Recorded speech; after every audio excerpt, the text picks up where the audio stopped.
Hello, I'm Dazzling One, and this week I'm going to be talking about the Zodiac or astrology and what my beliefs and where I stand on it. I was asked about a month ago if I could do a video on what I believe about the Zodiac and why it seems so accurate at times. So, first off, before I even discuss the Zodiac, like everything, I'm just going to simply define it in case someone is unaware of what the Zodiac is, because in all honesty, growing up, I was told as a child that horoscopes, astrology, and all of that was satanic, and I wasn't allowed to look at it. I didn't even know my sign until I was an adult. So, I'm just going to quickly define it. So, the Zodiac are the 12 signs listed in a horoscope. It is closely tied to how the earth moves through the heavens. The signs are derived from the constellations that mark out the path on which the sun appears to travel over the course of a year.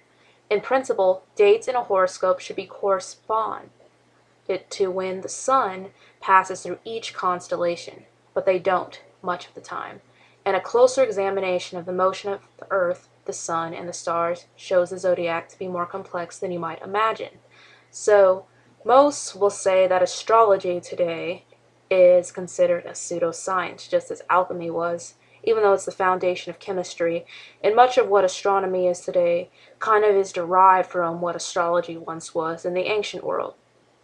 So anything outside the realm of natural or empirical science is basically labeled pseudoscience, which anything delving into the supernatural or paranormal, and that's much of what I do on this channel. That is why whenever I make a playlist called science, I put /paranormal, because for me, I don't mark out things just because it's not popular by mainstream scientific textbooks. And I am a science major, but I would never hear about half the things I discuss on this channel. So, still, many today still use it as a guide for their life, and it's an ancient practice. So, most will trace the origins of the zodiac back to Babylon in 2nd millennium BC. But I will go a step further to say, because I do believe in the validity of the Book of Enoch, because it's referenced in the Bible, and I constantly hear every time I mention it that the Book of Enoch isn't in the Bible, it's occultic, it's made up, and all of that. I'm not going to argue over it. I just am stating my beliefs, and if it doesn't align with the Word of God, then I throw it out. But it does talk about in Enoch 8, 1 through 3, what the watchers, the angels that were appointed to watch over the earth and watch over mankind, but fell prey to their lustful temptations when seeing the beauty of women. The same story in Genesis 6:4 that people argue over. Was it the righteous sons of Seth and the wicked daughters of Cain? It was two humans that came together and cohabited and made giants. It's a metaphor and all of that. And they argue all of these scriptures and everything. But I'm just going to call a spade and just say, okay, so in Enoch 1 through 8, 1 through 3. And Azazel taught mankind to make swords and knives and shields and coats of mail, and taught them to see what was behind them, and their works of art, bracelets and ornaments, and the use of rogue, and the beautifying of eyebrows, and the dearest and choicest and all, choice stones and all. And then 8:2 says, coloring substances as the metals of the earth, and there was great wickedness and much fornication. And this fornication discussed isn't just simply sex outside of marriage. It's talking about prostitution, because whenever they were mentioning it many times in the Bible, it wasn't just simple, oh, I'm having sex outside of marriage. No, it was prostituting yourself, even though sex outside of marriage is still a form of fornication. So 8:3 says, sin and all their ways were corrupt. Amar-Zarach taught all the conjurers and root cutters, Amaros the loosening of conjurations, Baragel the astrologers, Kokabel the signs, and Temel taught astrology, and Azrael taught the course of the moon. And 8:4 just says, and in the destruction of mankind they cried aloud, and their voices reached heaven. So as you can see, even though many people today, we have makeup, we have jewelry, we have teaching the middle of earth and magic, it all originated from fallen angels. So many will trace what we know today, all of this, back to the ancient people of the post-flood world rather than the antediluvian world. But magic, you see, has its roots in the Watchers' teaching. This is why people in the occult refer to the Watchers as the wise ones, the old ones, so forth, and they say they guard portals of high places. So, the Watchers perverted what we know today as the Zodiac. I don't believe it was evil before, but it does say later on in the book of Enoch that they taught the secrets of heaven, and those were the useless secrets. And the way they perverted it was by getting people to worship the sun, moon, and stars rather than the Most High. Like everything, the devil seems to want to taint what God naturally is intended to be good. Just like when I was talking about the 1111 phenomenon, I had mixed reviews. Some of you guys were saying that you had positive experiences, while others of you said it was a demonic attack. I have had either or. So, some believe that the Zodiac at one point in the ancient world foretold of the coming of the Messiah Yeshua, while others say it foretells later of the Antichrist. It was the astrologers who were the three wise men who traveled to see Yeshua. Also, astrologers in the Bible are oftentimes referred to as observers of time. And they were guided by a star, and remember, these guys looked up to the sky. They were sky watchers. It was a belief of the ancient world that the balance of the universe, the masculinity, the femininity, the yin and the yang, the hot and the cold, the night and the day, the summer and winter, that whole shebang was basically controlled by the energy from the heavenly bodies, the stars, the moon, the sun, and this is another reason they were so adamant about worshiping them. Most historians will say that sun worship is present all over the earth. You can see it on every continent, every tribe, and you see it constantly in modern symbology with the sun ray symbol, halos behind the saints' heads, which is pagan in origin, and this was added later on. Just like the image that we have of Jesus today isn't what he truly looked like. Most will say that they worship the sun because the sun brings life. It's basic biology that without the sun, that all life on earth would die because it gives life to plants, plants produce CO2, and so forth. Many sun cults believed in human sacrifice, and you can take the Mayans, for example, and I hate to use them all the time, but as you've ever seen the movie Apocalypto, then you'd be aware of it, probably. Most will attribute the teaching of magic to Mesopotamia and ancient Babylon because it has some of the oldest known texts along with ancient Egypt. So Nimrod pretty much founded that civilization, and his name actually means rebel. So he was exactly that, and he was also a mortal enemy of Abraham. If you read the book of Jasher, you'll get a better picture of that rivalry. In Genesis, he tried to build the Tower of Babel. Some say whenever God later divided the tongues, he also divided the nations, and that was the splitting of Pangaea, while others believe that the splitting of Pangaea was when he flooded the earth. So, omen astrology, which is when they try to predict an omen based on the planets, roots back to ancient Babylon. According to historians, traces back to the 16th century BC, known as Enuma Anu Enlil, consisting of 70 cuneiform tablets and 7,000 celestial omens. According to the Babylonian mythology, the gods were thought to manifest themselves through the celestial images of planets or stars. So, this is very crucial to understand because later when I talk about this, and kind of like when I did the black magic video, you'll see this come into play. So other cultures besides the Babylonians had their own versions of astrology, like the Greeks and Romans. They actually mixed it with astronomy, and it was called Ptolemaic astrology. What's interesting about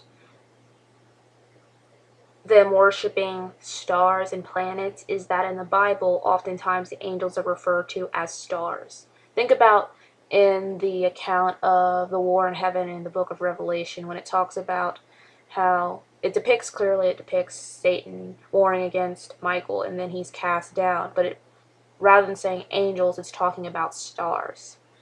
Whenever you're talking about the fifth trumpet in the Bible, it talks about how a star filled the key. That star isn't just a simple star, it's an angel once again. In the occult, stars oftentimes are believed to be portals. So, evil celestial omens in the ancient world were seen as a sign by astrologers that the gods were angry. And I just want to point out really fast that, remember in the book of Daniel how it talks about how they were supposed to predict certain things and none of the men could interpret the dream correctly, but then here comes Daniel, who is instructed by Yahweh, and he's able to. Many times you'll see this duality within the Bible, especially in the Old Testament, of the observers of time, the wise men, men who are basically magicians and who are using astrology, trying to predict things, and they fail to predict it, but then whenever someone is led by Yahweh, they are able to. I think this is important to understand because we have people who are fortune tellers and so forth, and it seems like they have some form of accuracy because spirits can kind of go out and they can try to manipulate variables, but in the end, they do not know the future. The only one who knows the future is Yahweh. So,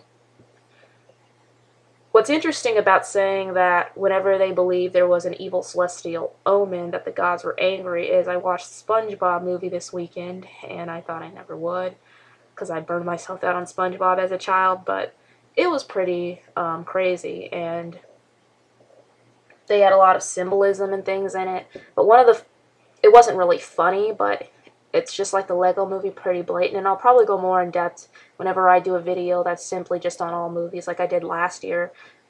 So they had time travel, which is pretty much in everything now, even though people say it's impossible, but they keep putting it in movies and things. And they had Saturn and the symbolism and Jupiter and everything, which is many times associated with time and space and all of that. But they also had the inhabitants of Bikini Bottom. They needed a sacrifice to appease the sandwich gods because Sandy figured out that the sandwich gods were angry because by losing the Krabby Patty formula, I'm spoiling the movie, I always do this, it caused basically the end of the world or chaos, and it looked like Mad Max on the movie. It was pretty outrageous.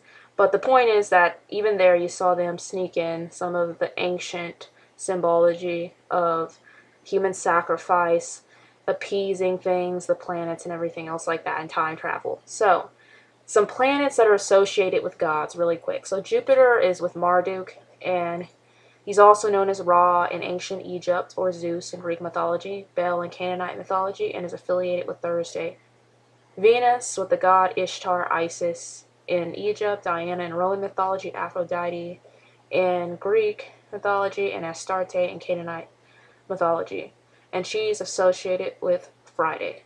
Saturn is with Ninurta and with Kronos in Greek mythology, Jeb in Egyptian mythology, Moloch in Canaanite mythology, which right there, Moloch, you'll probably hear a lot about this owl. You'll see him for Bohemian Grove, but also with child sacrifice. It's interesting, it goes with Saturn. Remember, Kronos was known to eat his children. So, that's just one interesting thing. Mercury with Nabu or Nebo, and I'm probably butchering these names, and someone will come after me and say, you don't know how to pronounce anything right. It's kind of become a running joke for me now. Hermes in Greek, Thoth in Egypt, and it's also associated with Wednesday. Mars with Nergal or Aries in Greek, Amun-Ra in Egypt, and associated with Tuesday, and with the ram. And of course, Sunday with the sun, and Monday with the moon. So as you can see, even the days of our week are named after pagan deities. So even though they tell us that all of this religion and all of this magic, it's what's it called? Because I'm going to get to this later. It's pseudoscience, it's not important, it's superstition. Still, we continue to use the names. If we need to move past that, then we should probably get rid of the pagan names of all of these days of the week, and even with, there's so much we'd have to get rid of if we wanted to get rid of all forms of religion according to those who think it's all a bunch of mind control and brainwashing. So, I talked about how in the black magic video I mentioned how there was a connection here. So, in the occult, people will use astrology to work witchcraft. It's basically the foundation of it. You can't do ritual or ceremonial magic without using the planets or astrology. And I'll explain this. For instance, if you're trying to do a ritual during the Mercury retrograde, and one just occurred recently, I believe between May 23rd and June 11th was the final day of it, so it's over now. And if you're trying to acquire knowledge, because that's what someone in the occult would do if they wanted to acquire knowledge, they would do it to the planet Mercury, because Mercury is after a god. A false god, I'll say, or a fallen angel. They would not want to work it during the Mercury retrograde because it would be, basically, it would backfire, it would reverse on it, it wouldn't work. So a retrograde is this whole ideal that the planet has the appearance that it's moving backwards. It's not actually moving backwards, but it has the appearance. And so people in the occult will not want to work a ritual of their desired effect from that planet on a retrograde. Same thing with Venus. It's associated with love spells and with love and all of that. So someone who's trying to do that would not want to work it while Venus is retrograding. So as you can see, the planets play a key role in many black magicians determining when they want to work a ritual. But also, they use planets to inflict harm on others as well. Like they'll say that, I believe Mercury has to do a lot with your mental health. So if they want to drive someone crazy, they'll do the ritual in honor to Mercury as well, I believe. I could be wrong about that. But the point is, astrology is the foundations of witchcraft as well. So, usually planets, since they're based off deities, are attributed to certain personalities and bodily functions. And this is getting into horoscopes, which I'll get to in a sec. So modern astrology, which is a condensed form of Babylonian astrology, you can find in many magazines. When you open up the back of it, you'll see horoscopes listed, and you'll find your date of birth, and then it'll tell you what your days of, like, what's going to happen each day. Many will read these religiously. So I'll give you an example. I'm a Libra. So I have the scales, and supposedly I'm indecisive since I weigh all my options and so forth, which pretty much is true. I mean, not that I don't really consider myself indecisive, but it does take me a while to make a decision. I would say that I'm deliberative. But in reality, while I do exhibit some of the traits that they claim Libras exhibit, I also do not fit some of those traits. Like, I'm supposed to be a socialite, and I'm far from that. I've told you guys plenty of times that most people will see me as antisocial because I'm the last person that's going to be speaking at an event or speaking, or even the life of the party. I'm far from that. So even though there are some things I could say, oh yeah, the Libra fits me, you know, I like art and I like knowledge and so forth, but at the same time, I'm no socialite. There's some discrepancies in it as well. So many, though, use astrology to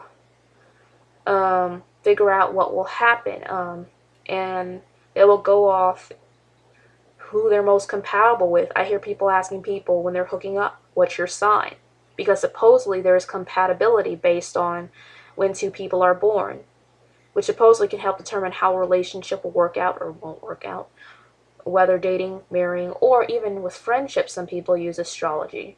I'll just tell you guys this. So I told you I'm a Libra, and I believe Libras aren't very compatible with Capricorns as far as friends and relationships go, but I'm going to tell you this. I live in a house full of Capricorns. Everyone in my family is born in late December or early January, so I'm like the odd one out here, and I get along with all my family members great. I'm pretty much like them. So even though they say that that would be a hard thing and poor me suffering amongst these Capricorns, in reality, I have a pretty good time. So I don't think that there's a lot of accuracy just based on my personal experience, while others probably will argue there is. So I just want to share this really quick. So there was a psychology study done, which is referred to as the Forer effect. This is the result that came from it, or the Barnum effect. And it's this idea that horoscopes garner the concept we've got something personally tailored for everyone, when in reality it's very general and vague, that it can be applied to a wide range of people. So this is referred to as subjective validation, and is when two unrelated events are linked. And some will try to use this to dismiss the paranormal, and I will say that I don't believe that everything that psychology kind of presents, but I will say that this study was pretty interesting. So what happened is, in 1948, psychologist Bertram R. Forer gave a psychology test. His diagnostic interest was blank to a group of his psychology students, who were told they would each receive a brief personality vignette or sketch based or their results. 1 week later, Forer gave each student a purportedly individualized sketch and asked each of them to rate it on how well it applied. In reality, each student received the same sketch consisting of the following items. You've probably seen the Penn and Teller video as well. Penn and Teller BS video about astrology being BS. And they will reference James Randi, who was another person who set out to debunk astrology as a whole. But some of the questions that they had on there, and later they had all the students stand up and read the results. Well, not all of them, but some of them. And everyone realized they had the same results. So the first one was, you have a great need for other people to like and admire you. I would say that the majority of the population would probably answer yes to that. You have a tendency to be critical of yourself. You have a great deal of unused capacity which you may have not turned to your advantage. While you have some personality weaknesses, you are generally able to compensate for them. Your sexual adjustment has presented problems for you. Disciplined and self-controlled outside, you tend to be worrisome and insecure inside. At times, you have serious doubts as to whether you have made the right decision or done the right thing. You prefer a certain amount of change and variety and become dissatisfied when hemmed in by restrictions and limitations. You pride yourself as an independent thinker and do not accept others' statements without satisfactory proof. You have found it unwise to be too frank in revealing yourself to others. At times you are extroverted, affable, sociable, while at other times you are introverted, wary, reserved. Some of your aspirations tend to be pretty unrealistic. Security is one of your major goals in life. So, as you can see, it's pretty open, it's pretty broad, it leaves room for many people to relate. Not every question I think every individual would relate to, but this is pretty general. So what the results basically were to try to prove is that the belief that people can read horoscopes and interpret or personalize it to them, and that's why they seem so accurate. So you can have 10 people who read it and they can make it relevant to them in their own way. It's kind of like when you read a book. We all can read the same story, but the story has different meanings to different individuals, different strokes for different folks kind of thing. So, in the end, a lot can be said about the zodiac and astrology. Is it valid? Should it be paid attention to? Or should it just be deemed pseudoscience and ignored? I would say as a Christian, regardless of how real or fake it is today, there's a lot of perversions in it. And it's something that I would not want to entangle myself with in terms of horoscopes, because really I'm not going to rely on the month I'm born to predict my future. But it's something that can't be totally ignored. It's a huge part of history to understand spiritual warfare and how the enemy works based on planets, and is helpful in understanding the dark arts such as black magic. But something I myself wouldn't want to obsess over or get too deeply involved in either. But I will say, though, that even though we may see astrology as, well, I'm not going to say we because each person watching this video has their own opinion, but while some may see astrology as BS or inaccurate, keep in mind that the occultists, a lot of times when we're talking about human sacrifice or rituals, take all of this into account. So I do think astrology is important to understand at least the basics of it. But I hope you guys enjoyed this video and you took something from it and it had enough information for you. I know it was kind of vague. And I hope you have a wonderful week. Take care, and Yahweh bless you.